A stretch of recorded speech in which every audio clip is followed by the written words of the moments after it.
Capítulo 6. Visiones de la Navidad. Introducción. En las visiones completas de la vida de Jesús y de María, el lector hallará numerosos pormenores de la Sagrada Familia en el viaje a Belén y el nacimiento del Divino Infante en la gruta. Las contemplaciones de este capítulo son cuadros aislados, vinculados a distintos actos de la vida de Ana Catalina, que le sugieren reflexiones de carácter histórico, como el del año del nacimiento del Redentor y los sucesos de Roma y Oriente en la gloriosa noche, de carácter etnográfico, como la descripción de lugares de África y Asia y de los habitantes de la región que baña el río de Ganges, de carácter alegórico, el del jovencito que le da una corona de perlas, el del ángel de la paciencia vestido de verde, y el de la anciana cubierta de telarañas, encerrada por jóvenes bullangueros que representan la Reforma protestante. Resultan conmovedoras las escenas donde la vidente aparece entre la Sagrada Familia, buscando el albergue y ayudándola con trabajos y oraciones. 1. Fecha de nacimiento de Jesucristo. He visto que el año 3997 no estaba aún completo cuando nació Jesucristo. Los 4 años no completos desde su nacimiento hasta el año 4000 fueron más tarde olvidados, y así nuestra era comenzó 4 años más tarde. Comúnmente se fija el año 4000 como fecha de nacimiento de nuestro Señor Jesucristo. No obstante, el martirologio romano admite la fecha 5199 después de la creación del mundo. Uno de los cónsules de entonces se llamaba Léntulo. Era un antepasado del sacerdote y mártir Moisés, cuyas reliquias tengo aquí, el cual vivió en tiempos de San Cipriano. De él desciende también aquel Léntulo, que fue luego amigo de San Pedro en Roma. Cristo nació en el año 45 del emperador Augusto.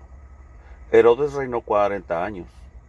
Durante 7 años no fue independiente, aunque desde entonces oprimía al país y ejercía muchas crueldades. Murió más o menos en el 6º año de la vida de Jesucristo. Creo que su muerte fue ocultada por algún tiempo. Murió mal y aún en sus últimos momentos ejercía actos y mandatos de muertes y de terror. Lo he visto arrastrándose en medio de una habitación acolchada. Tenía una lanza consigo y quería herir a los que se le acercaban. Jesús nació más o menos en el año 34 de su reinado. 2 años antes de la entrada de María en el templo, Herodes mandó hacer obras en el templo. No era una nueva edificación. Solo hacía cambiar algunas cosas y hermosear otras. La huida a Egipto tuvo lugar cuando Jesús tenía 9 meses, y la matanza de los inocentes ocurrió durante el 2.º año de su edad. Otras videntes como Teresa Newman concuerdan con citar la matanza de los inocentes cuando Jesús tenía cerca de 2 años. El nacimiento de Jesucristo tuvo lugar en el año judaico, en que ellos contaban 13 meses. Esto era un arreglo semejante al de nuestro año bisiesto. Creo que también los judíos tenían 2 veces al año meses de 20 días y uno de 22. Pude oír algo sobre esto a propósito de los días festivos, pero ya no tengo más que un recuerdo confuso. Vi también que varias veces se hicieron cambios en el calendario. Esto fue al salir del cautiverio y mientras se trabajaba en el templo. Vi al hombre que cambió el calendario y supe su nombre. 2. Sucesos del nacimiento de Jesús.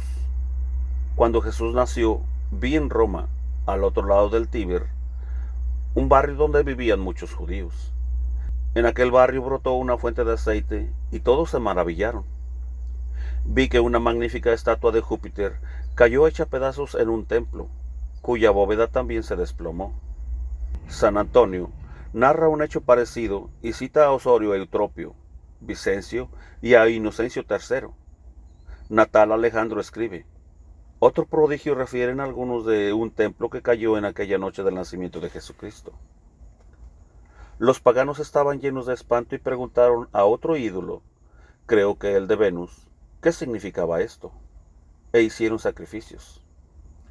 El demonio tuvo que responder por boca del ídolo: esto ha sucedido porque una virgen ha concebido un hijo sin dejar de ser virgen y acaba de dar a luz. Este ídolo habló también desde la fuente de aceite que había brotado. En el sitio donde surgió, se levanta hoy una iglesia consagrada a la Madre de Dios. Vi a los sacerdotes de los ídolos consternados, haciendo averiguaciones acerca de lo sucedido. 70 años antes, cuando el ídolo había sido cubierto de espléndidos adornos de oro y piedras preciosas, y se ofrecían sacrificios solemnes, vivía en Roma una piadosa mujer. No recuerdo si era judía. Su nombre sonaba como Serena o Sirene. Poseía algunos bienes. Estaba dotada del don de visiones. Hizo algunas profecías diciendo públicamente a los paganos que no debían rendir tan grandes honores a Júpiter ni hacerle sacrificios, pues habría de quedar despedazado en medio y a la vista de todos. Los sacerdotes la detuvieron y le preguntaron cuándo sería eso. Como no pudo anunciar la época, fue encerrada y perseguida, hasta que Dios le dio a conocer que el ídolo caería cuando una virgen pura diera a luz un niño. Al dar esta respuesta, todos se burlaron de ella y la dejaron libre, considerándola loca. Pero cuando al derrumbarse el templo se hizo pedazos el ídolo, reconocieron que había dicho la verdad, asombrándose de lo que había dado como señal del hecho, porque leído naturalmente, ellos nada sabían de que la Santísima Virgen hubiera dado a luz e ignoraban del nacimiento de Jesucristo. Vi también que los magistrados de Roma se informaron de lo sucedido y de la aparición de la fuente de aceite. Santa María in Trastevere lleva también el nombre de Santa María in Honte Olc, por la tradición que está de acuerdo con las visiones de Ana Catalina. Uno de ellos se llamaba Léntulo, que fue abuelo del mártir y sacerdote Moisés, y de aquel otro Léntulo, que más tarde fue amigo de San Pedro en Roma. 3. La visión del emperador Augusto. También he visto algo relacionado con el emperador Augusto, pero ya no lo recuerdo bien. Natal Alejandra escribe: bajo el reinado de Augusto sucedieron muchos prodigios que se referían al nacimiento de Cristo, de los cuales hablan los antiguos y presentes escritores. Nicéforo escribe: Augusto ofreció al oráculo pítico un sacrificio y preguntó quién ocuparía el imperio después de él. No recibió respuesta. Repitió el sacrificio y preguntó por qué el oráculo callaba. La respuesta fue: Me puer Hebraeus divus Deus ipsi governans, cedere sede jubet, tistenque redire sub orcum, aris ergo dehic, tacitus absadite nostris. En resumen, el niño hebreo nos manda volver al infierno. Baronio, tomándolo de Suida, Nicéforo y otros, dice en sus análisis: la Virgen Madre de Dios con el niño se apareció a César Augusto en el Capitolio. Cuando ya antes había preguntado al oráculo de Apolo, le fue dicho que habría nacido el niño hebreo. En el mismo Capitolio erigió un ara máxima con este título: Ara Primogenti Dei. En este mismo lugar, Constantino Magno levantó un templo en la memoria de la Virgen Madre de Dios, templo que aún existe y se llama comúnmente Ara Coeli, donde se señala el lugar de la visión de Augusto. He visto al emperador rodeado de otras personas sobre una colina de Roma, en uno de cuyos lados se encontraba aquel templo que se había derrumbado. Unas gradas llevaban hasta la cumbre de la colina, donde había una puerta dorada, bajo la cual se trataban diversos asuntos. Cuando el emperador bajó de allí, vio hacia el lado derecho, sobre la colina, una aparición en el cielo. Era una virgen sobre un arco iris, con un niño suspendido en el aire, y que parecía salir de ella. Creo que el emperador fue el único que vio esta aparición. Acerca de su significado, hizo consultar a un oráculo que había enmudecido, el cual, no obstante, habló de un niño recién nacido a quien todos habían de rendir homenaje. El emperador hizo erigir entonces un altar en el sitio de la colina, donde había tenido la aparición, y después de haber ofrecido sacrificios, dedicó este lugar al primogénito de Dios. De todo esto, he olvidado la mayor parte. 4. Anuncios en Egipto. También en Egipto vi un acontecimiento que anunciaba el nacimiento de Cristo. Mucho más allá de Matarea, de Heliópolis y de Memphis, enmudeció un célebre ídolo que pronunciaba habitualmente toda clase de oráculos. El rey mandó hacer sacrificios en todo el país para obtener que dijera por qué callaba. El ídolo fue obligado por Dios a responder que guardaba silencio y que debía desaparecer, porque había nacido el Hijo de la Virgen, y que en aquel mismo sitio sería levantado un templo en su honor. El rey quiso levantar ese templo allí mismo, cerca de donde estaba el ídolo. No recuerdo ya todo lo que sucedió, solo sé que el ídolo fue retirado y se levantó allí un templo a la anunciada Virgen y a su niño, siendo honrados a la manera pagana. Pormenores de la vida de Joaquín y de Ana. Cierta vez que manifestó el peregrino la pena que sentía por ignorar las circunstancias y pormenores de la vida de Jesús, Ana Catalina dijo: todos los conozco, aun los más menudos, como si yo misma los hubiera presenciado. También conozco todos los pormenores de la vida de la Madre de Dios, y yo misma me admiro de ver estas cosas con tanta viveza, siendo así que no he podido leerlas en ninguna parte. Ana ya había tenido varios hijos, pero conocía que el verdadero retoño no había venido todavía, por lo cual pedía a Dios, con oraciones, ayuno y sacrificios, que le otorgara la gracia que le había prometido. 18 años aproximadamente vivió sin tener más hijos, muy afligida, atribuyendo humildemente a sus pecados que no se cumpliera aquella promesa. Se dirigió Joaquín al templo de Jerusalén para presentar algún don como sacrificio expiatorio, pero hubo de ser despedido. Hizo oración muy apenado, y en sueños recibió la certidumbre de que su mujer tendría una hija. Ana alcanzó también la misma promesa, y en el tiempo señalado tuvo una niña por nombre María. Como Joaquín y Ana supieron que ella era un don puro del Señor, resolvieron llevarla al templo y consagrarla a su santo servicio. Condujeronla pues al templo cuando solo tenía 3 años. Luego que llegaron a él, quisieron tomar de la mano a la niña que iba vestida de seda azul celeste, para subir con ellas las gradas del templo. Pero María la subió sola con gran presteza y agilidad, y de esta manera entró con sus padres en el templo. Al despedirse de ellos, no mostró miedo ni tristeza, sino se puso tranquila y confiada en manos de los sacerdotes. Ya en el templo, fue instruida en todas las cosas en las cuales debía trabajar. Cuando cumplió los 14 años, escribieron a sus padres para que vinieran por la niña, pues, según los estatutos, no se podía permanecer en él de esta edad en adelante. De muy buen grado se hubiera ella quedado en el templo, en estado de doncella, pero no le era permitido. Sus padres no sabían cómo hallar un esposo digno de tan soberana niña, y así acudieron al templo para consultar al Señor sobre este punto. Dispúsose, pues, que los jóvenes que aspirasen a su mano llevasen una vara del Sancta Sanctorum, pero éstas quedaron sin cambiarse. Como se hubiesen ordenado con tal motivo nuevos sacrificios y oraciones, se oyó una voz que decía que allí faltaba la vara de un joven. Y después de haberse inquirido acerca de esto, se dio con José, de noble familia, quien por su sencillez y por su estado de célibe era menospreciado por los suyos. Habiendo pues llevado también su vara al Sancta Sanctorum, a la mañana siguiente se vio que había florecido y que en el extremo superior tenía una azucena. Le fue por tanto confiada a María en calidad de esposa. Luego que María le dijo que tenía hecho voto de perpetua virginidad, se alegró mucho José.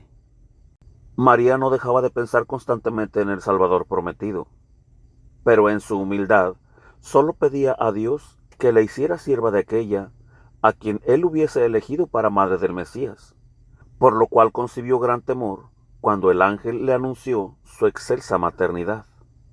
De todas sus apariciones y del mensaje del ángel, nada dijo a su esposo. 6. María y José camino de Belén. 27 de noviembre del año 1819. Fui a Belén y salí al encuentro de María y José, recorriendo un buen espacio de camino. Sabía que habían de entrar en una choza, y lleno el corazón de esperanza, me dirigí al lugar por donde venían los viajeros. Los vi de nuevo cercados de luz.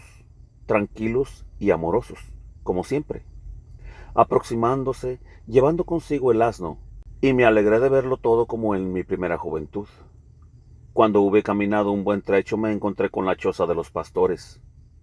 Me dirigí hacia allá, y vi a lo lejos a José y a María con el asno, rodeados de luz a través de la oscuridad de la noche. La Sagrada Familia estaba en medio de un fanal de luz que se movía con ellos. Por donde iban, veíase alumbrado el camino como una linterna. Ana y Joaquín habían provisto abundantemente a la Virgen de todo lo necesario para el nacimiento de Jesús, pues esperaban que volvería antes de dar a luz al Verbo encarnado. Pero María, presintiendo que no daría a luz al lado de sus padres, tomó consigo, con admirable humildad, solo 2 pañales entre todo lo que estaba preparado, pues entendía de un modo inefable que debía y había de ser pobre, y no acostumbraba a poseer bienes exteriores, porque tenía en sí misma todo bien. Sabía, sentía y resolvía en su pensamiento sin advertirlo, que así como el pecado vino al mundo por una mujer, por otra había de nacer la expiación, y en este sentido había dicho: He aquí la esclava del Señor. En todo seguía siempre la voz interior que llama y mueve irresistiblemente a todos los que Dios eligió para cosas extraordinarias. También a mí me ha llamado y movido muchas veces esta voz, y nunca en vano. 7. La choza de los pastores. Esta noche estaba yo en las cercanías de Belén, en una humilde choza de pastores, lisa y cuadrada. En ella habitaban unos ancianos que habían dividido su vivienda por parte de la izquierda con un muro de tierra arcillosa, oblicuo y negro. Junto al hogar estaban colgados 2 callados, y habían algunos platos apoyados en la pared. De allí salió el pastor y me mostró otra vivienda que había enfrente, donde estaban sentados María y José en el suelo, junto al muro, con las piernas cruzadas, guardando silencio. María tenía las manos cruzadas debajo del pecho. Llevaba un vestido blanco y un velo en la cabeza. Yo permanecí algún tiempo ahí para venerarlos, y luego salí de aquel lugar. Detrás de la casa había un soto. 8. Tierra Santa. 14 de diciembre del año 1819. Salí de Flamsk como un niño que va a la Tierra Santa, y corrí al encuentro de María. Iba tan deprisa y con tanto anhelo por la venida del Salvador, que atravesé Jerusalén y Belén con el cabello suelto. Deseaba buscarles un buen albergue para que pasaran la noche. La casa, arriba mencionada, no distaba mucho de la que encontré, pero había algunas otras casas en medio. Entré en una cabaña junto a la cual había un establo. El pastor y su mujer eran jóvenes. Vi llegar a la Sagrada Familia muy de noche. El pastor reconvino afablemente a San José, porque caminaba con María en aquella hora tan avanzada. María viajaba en el asno, sobre un asiento, teniendo donde apoyar los pies. Por el aspecto de María, parecía muy próximo el nacimiento del niño Dios. Dejaron el asno delante de la puerta, y el pastor lo condujo, según creo, al establo. Habiendo sido muy bien recibidos, entraron en una habitación donde se hallaron cómodamente. Nunca los vi comer mucho. Llevaban consigo panes pequeños y delgados. Hablé ingenuamente con la Madre de Dios, y como tenía mi labor en la mano, le dije: Sé muy bien que no necesitas nada de mí, pero quisiera hacer alguna cosa para los niños pobres. Dime, pues, ¿quiénes son los más necesitados? Ella me contestó que siguiera trabajando tranquilamente, que ya me diría quiénes eran los necesitados. Entonces me escondí en un hueco donde nadie me veía. Trabajé con afán y me rindió mucho la labor. Vi a la Sagrada Familia prepararse para continuar el viaje. 9. Va a Belén a casa de unos pastores. 16 de diciembre del año 1819. Fui a Belén caminando con mucho trabajo, pero muy deprisa. Me encaminé a una de la casa de los pastores donde sabía que María había de llegar aquella noche. La vi de lejos sobre el asno acercarse con José, cercados de luz. Era aquella una de las mejores casas, y desde allí se veía Belén. Por otro, era lo mismo que las demás, un hogar con todos los vasos y utensilios de pastores, y en otra parte, una habitación donde yo creía que entrarían María y José. Al lado de la casa había un jardín con árboles, y para la parte de atrás un establo construido, no con tapias, sino con 4 cercas. Vivía allí un matrimonio joven, de muy buena índole. Cuando llegué me preguntaron qué quería. Les respondí que esperaba a María y José, que llegarían ahí aquel mismo día. Ellos me dijeron que esto ya había sucedido, pero no volvería a suceder, y me mostraron alguna aspereza. Pero yo repuse que esto sucedería nuevamente cada año, pues siempre veía celebrándose este acontecimiento. Se mostraron de nuevo afectuosos y benévolos, y cuando me senté en un rincón con mi costura, teniendo ellos que pasar delante de mí, quisieron darme luz para poder yo trabajar. Yo les dije que no necesitaba de ella. Seguí cosiendo y cortando en la oscuridad, pues veía allí muy bien.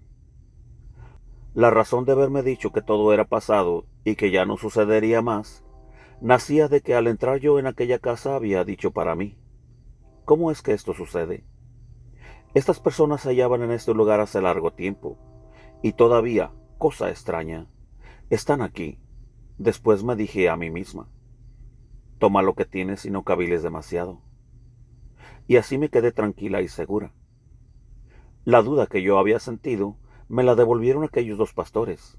Era como ver en un espejo que aquello que tú quieres que los demás hagan contigo, debes tú hacerlo con ellos.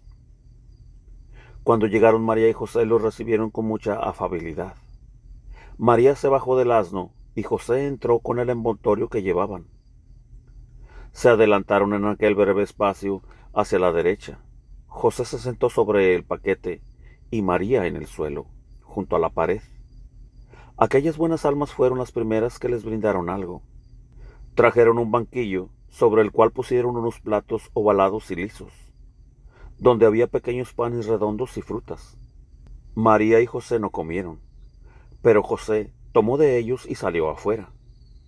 Creo que a la puerta había un pobre. El asno estaba atado delante de la puerta.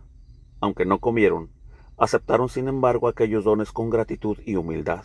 Esta humildad en recibir siempre la admiré en ellos. Con respeto y temor me acerqué y dije a la Virgen que cuando tuviera al niño se dignara pedirle que no me permitiera hacer ni desear sino lo que fuera su santísima voluntad. También le dije de mi trabajo, que me manifestara cómo había de hacer y distribuir las cosas. Ella me respondió que todo lo que hiciera, lo hiciera bien. Entonces volví a sentarme, toda acobardada en un rincón, y continué con afán mi trabajo. No esperé a que partiera de allí la Sagrada Familia.